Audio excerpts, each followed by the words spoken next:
নিয়ত করেছিলেন পবিত্র হজ পালনের, তাওয়াফ করবেন মহান আল্লাহর ঘর, আর দু চোখ ভরে দেখবেন শেষ নবীর স্মৃতিপূর্ণ মক্কা মদিনা।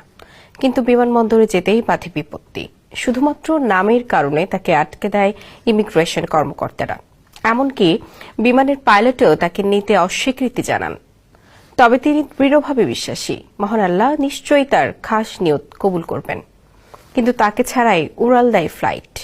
অবশ্য মক্কায় অবতরণ করতে পারেনি বিমানটি। ফিরতে হয় যান্ত্রিক ত্রুটির কারণে।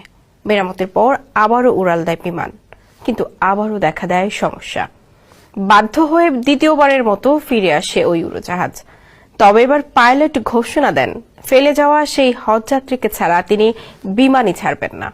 শেষ পর্যন্ত ওই ব্যক্তিকে নিয়ে নিরাপদে সৌদি আরব পৌঁছায় সেই ফ্লাইট। আল্লাহর প্রতি অগাধ বিশ্বাস আর নিজের নিয়তের প্রতি দৃঢ়তা কিভাবে একজন হজযাত্রীকে মক্কায় পৌঁছে দিয়েছে, সেই গল্পের বিস্তারিত জানাচ্ছেন আহমদুল্লাহ শিকদার। এখন